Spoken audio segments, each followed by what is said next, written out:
Hello दोस्तों, अद्भुत कहानी सागर में आपका स्वागत है। आज की हमारी कहानी है सासू माँ के मन का मैल।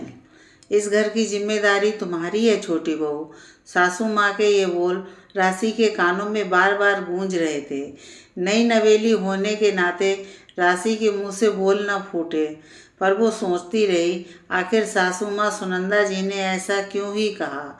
लोग तो अपनी बड़ी बहू से ये सब कहते हैं, पर मैं तो छोटी बहू हूँ।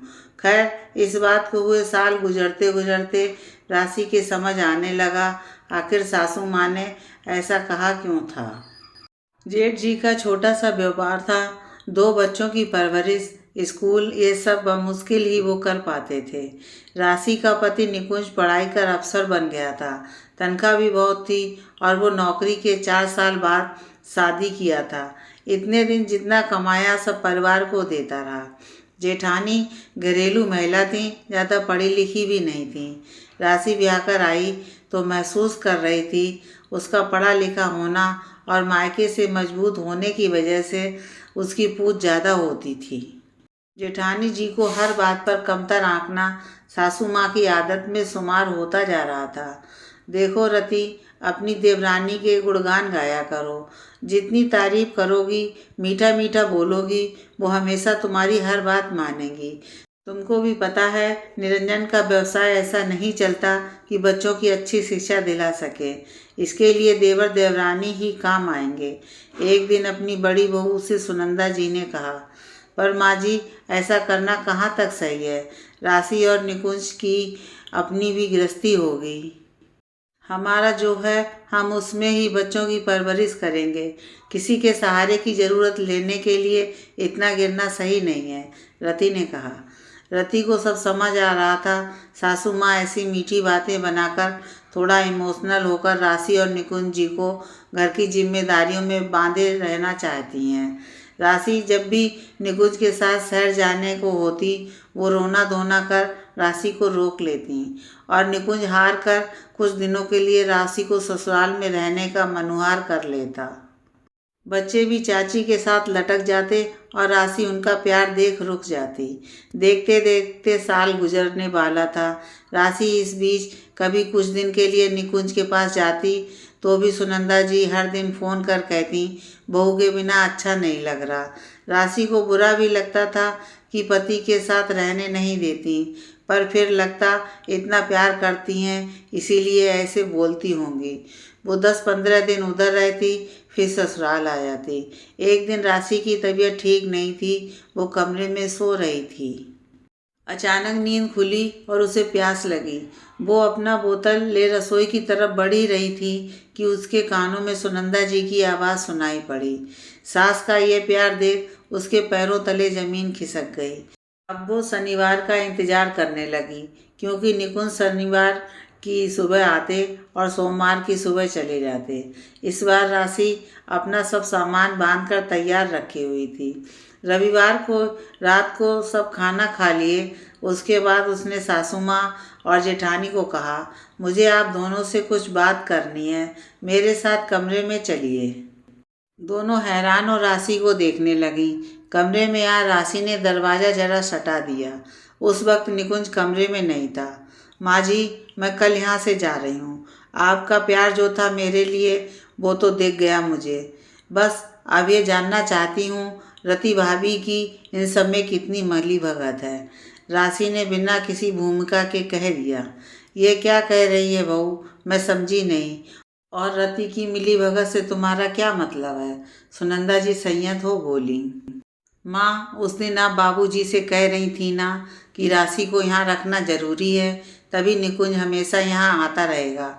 हमारे खर्च और अपने भतीजे भतीजी के लिए भी सोच सकता है। जो राशि यहाँ से गई तो वो यहाँ क्यों ही आएगा। अब हमारा एक बेटा लड्डू खाए और दूजा प्याज रोटी, कोई माँ कैसे बर्दाश्त करेगी? बताइए माँ, आपके मन में ऐसे ख्याल क्यों हैं? जेठ जी जो कमा रहे हैं अपने लिए, हम तो उसमें से कुछ उम्मीद नहीं करते। आप दोनों के लिए जो बन पड़ता सब निकुंज करते हैं। यहाँ तक कि ज़रूरत पड़ने पर भाभी की हारी बीमारी में दवा बच्चों के लिए नए सेशन होते, नए कपड़े, बैग, किताबें सब दे देते। उसके बाद के खर्च ही तो जेठ जी को उठाना होता है। आधा अनाज तो गांव से आ ही जाता है। और आप सिर्फ इसलिए हम पति पत्नी को अलग रख रही कि हम आपके लिए कुछ नहीं करेंगे। राशि की जबान बोलते बोलते लड़खड़ा गई। राशि, इसमें मेरी कोई मिली भगत नहीं है। मैं हमेशा माँ को समझाती रही, ये सही नहीं करती आप। हमारे पास जितना है हम उसमें ही बच्चों की परवरिश कर लेंगे। समाज में नाक ऊंची रखने के लिए राशि की बलि क्यों दे रही? जो परिवार को एक समझते हैं, अपना समझते हैं, उन्हें कहने की ज़रूरत नहीं पड़ती, वो खुद समझ जाते हैं।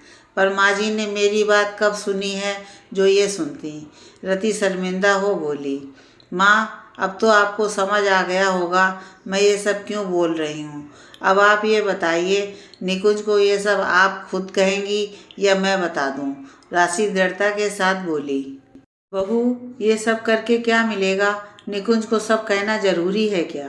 तुम्हें जाना है ना, जाओ साथ, पर ये सब बोलने की ज़रूरत नहीं। वो मेरा बेटा है, मुझ पर भी विश्वास करेगा। सुनंदा जी दबंगई लहजे में बोली, माँ अभी भी आप ऐसे बोल रही हैं? क्या क्या नहीं किया आप लोगों के लिए। राशि कितना रोती थी ये बोलकर कि शादी क्यों किए जब मुझे साथ नहीं रखना था। तुम्हारा वास्ता दे उसे रोक लेता था। आप दोनों मेरी जिम्मेदारी हो, मैं कभी इससे मुंह नहीं मोड़ूंगा। पर भैया भाभी के भरण पोषण के लिए भी मुझे ही बलि बनाना, ये कहाँ की समझदारी है? जितना होता है करता ही हूँ। हमारा भी मन करता हमारा एक बच्चा हो, पर इस दूरी की वजह से हम इस पर कभी सोच तक नहीं पाते। हमें लगता फिर राशि की देखभाल कैसे होगी, कौन करेगा, क्योंकि यहाँ तो वो तुम सबके साथ लगी रहती है। हद ही कर दिया माँ तुमने। कमरे के भीतर पैर रखते निकुंज ने जैसे ही कहा, सुनंदा जी की रुलाई फूट पड़ी। बेटा मेरे लिए तुम दोनों बराबर हो। कभी खिलाने पिलाने में भेद नहीं की, पर तेरे भाई को पढ़ने में मन ही नहीं लगा, ना कोई काम करने में। तो सोचती थी तू अफसर बन जाएगा, फिर सब ठीक हो जाएगा। मेरे दोनों बेटे राज करेंगे, पर दो बहुएं भी होंगी ये भूल गई थी। शायद एक डर समा गया था मेरे भीतर, बस इसीलिए इस तरह का बचपना कर बैठी। सुनंदा जी सिर झुकाए बोली, अच्छा अब जो हुआ सो हुआ। पापा और भैया तक कोई बात नहीं पहुंचनी चाहिए। कल सुबह हम जा रहे हैं, तुम चिंता मत करना माँ। जो भी आज तक हो रहा था वो होता रहेगा जब तक संभव है। बस अपने मन का मैल साफ कर अपने इस बेटे बहू को भी फलने फूलने का आशीर्वाद दे दो। निकुंज ने सुनंदा जी को चुप कराते हुए कहा। रति बिना बात इसमें शान दी गई। सुनंदा जी के इस व्यवहार से राशि के मन में कड़वाहट आ गई थी, पर उसके संस्कार ऐसे नहीं थे कि वो पहले अपना सोचे बाद में दूसरों का। वो अभी भी जिम्मेदारी निभा रही है। आना जाना कम हो गया, क्योंकि कहते हैं ना, मन का मैल साफ जरा धीरे धीरे होता है।